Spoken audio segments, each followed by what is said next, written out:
President Trump is trying to switch the focus from separated families at the border to those who have lost loved ones at the hands of undocumented immigrants. ABC's White House correspondent Tara Palmieri is at the White House with the heated battle over immigration. Tara, good morning. Good morning, Whit. That's right. There's widespread confusion from the White House down to the border agents on the ground about how to implement this executive order while maintaining the president's zero-tolerance immigration policy. It's very reminiscent of the rollout of the travel ban. You never hear this side. You don't know what's going on. President Trump capping off a chaotic week with another push for a zero-tolerance immigration policy, shifting focus to American parents whose children were killed by undocumented immigrants. These are the American citizens permanently separated from their loved ones. They're not separated for a day or 2 days. These are permanently separated because they were killed by criminal illegal aliens. Multiple studies show undocumented immigrants commit crimes at a lower rate than American citizens. The president's comments coming as his administration struggles with a crisis on the border, where migrant children were being separated from their parents. Earlier this week, the president personally lobbied lawmakers on Capitol Hill to pass immigration reform. Trump relenting from his hard line by issuing an executive order to stop separating families that cross the border illegally, along with this message to Congress. We're also wanting to go through Congress.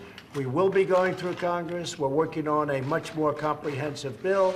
But just days later, the president switching gears, tweeting, Republicans should stop wasting their time on immigration until after we elect more senators and congressmen and women in November.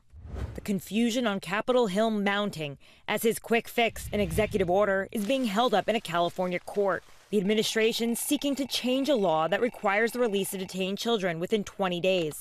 The government now arguing for a longer period as long as the children are with their parents. The New York Times reporting that Border Protection officials are questioning how to carry out the executive order to detain parents and children together when the law requires that children not be held indefinitely in jail.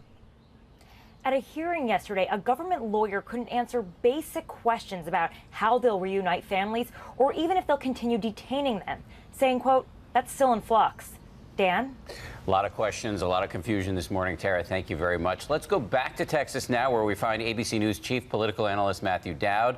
Matthew, good morning. As we saw at the top of Tara's piece, the president clearly is attempting to change the narrative here with his meeting with the families he calls angel families. Is that strategy likely to work?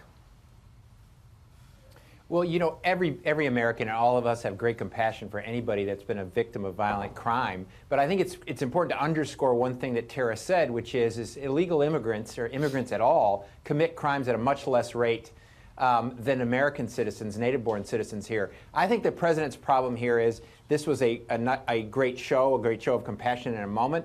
But what's happening at the border is going to continue to be story after story after story.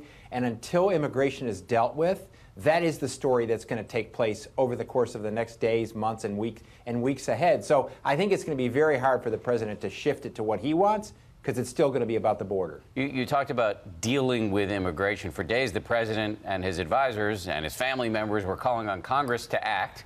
Now, as Tara just reported, the president is tweeting out, you know, don't waste your time. So where does this leave us legislatively?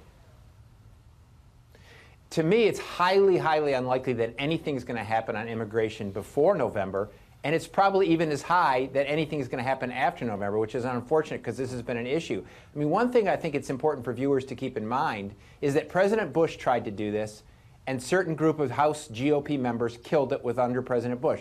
President Obama tried to do this, and a certain group of House GOP members killed it under President Obama. So I think the president is formally acknowledging that he has no control over the circumstances.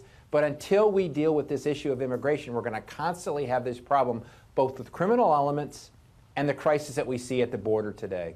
Such a thorny topic all the way around. Matthew Dowd, we appreciate your analysis on a Saturday morning. Hi, everyone. George Stephanopoulos here. Thanks for checking out the ABC News YouTube channel. If you'd like to get more videos, show highlights, and watch live event coverage, click on the right over here to subscribe to our channel. And don't forget to download the ABC News app for breaking news alerts. Thanks for watching.